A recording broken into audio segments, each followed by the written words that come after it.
You a feature. This topic is all about data validation in Excel, in which the uh, the user has restricted the data entry operator, or the one who is entering data into the Excel sheet from entering duplicate data.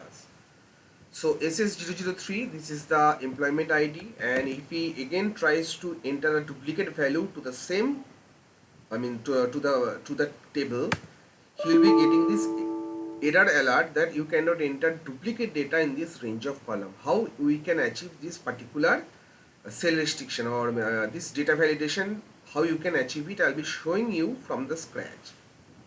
So what I'll be doing is that I'll be copying this range of cells and moving to my child sheet scratch and press Ctrl V to paste the data. I'll be pressing Ctrl plus from my keyboard to insert a blank row.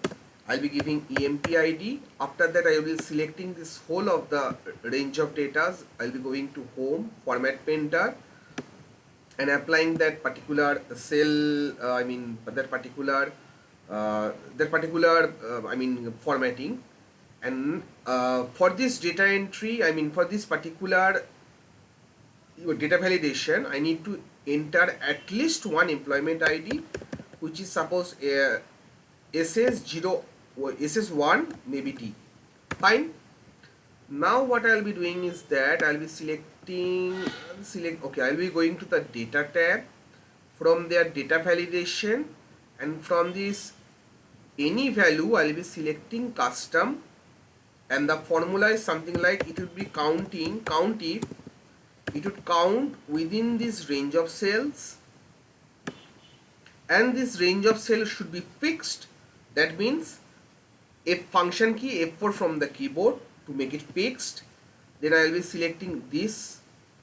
That value will be equal to 1, not more than 1. So equal to 1, error alert, wrong input,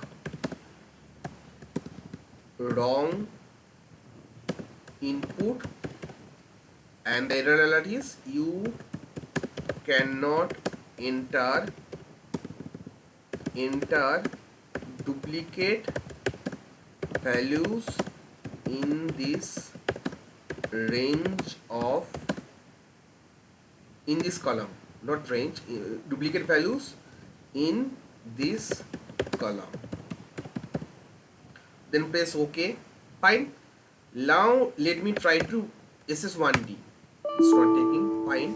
So let me give something else, SS1 maybe E, and then again let me try to give that same value SS1E, then press enter.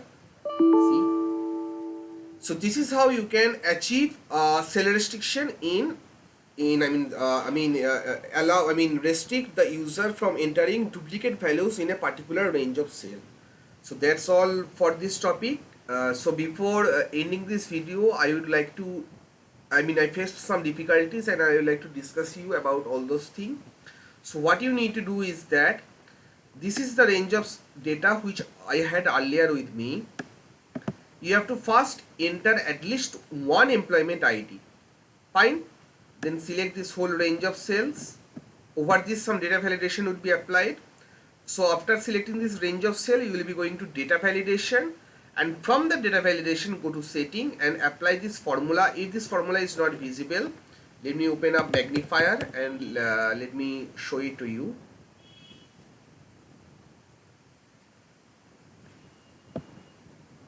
Okay, so this is the formula. So what it is doing is that it is counting from that range of cell A2 to A17 where the data validation is being applied, but this data validation is applied over which range of cell.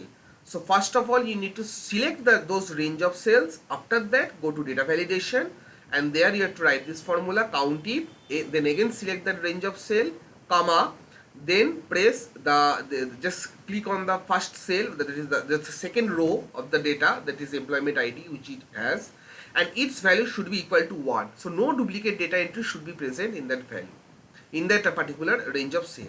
And in the error alert, you can give a custom error alert, whatever you try to show it to the user, data entry person, that what error he has made. So that's all for this video. Before ending the video, let me give another value, maybe SS1R. Fine, and let me give again SS1R, then press enter. It's not taking. Fine. So I'll be giving SS maybe 1D. Again, it's not taking. So that's all for this video tutorial. Hope you find this intuitive, and do remember guys, the difficulty which I faced, you need to first select this range of cell. After that you have to go to data validation, and then this click on this data validation option, and from there you have to give this particular formula that equal to count if within this range of cell comma then the second row data, and its value should be equal to 1. So that's all for this video. Hope you find this intuitive. Apply it on your own, because practice makes everyone perfect. So you need to practice. I showed you a way, but if you don't practice it on your own, you won't be able to face the difficulties or achieve it, or learn it more appropriately. So that's all for this video. Thank you all, and happy coding guys.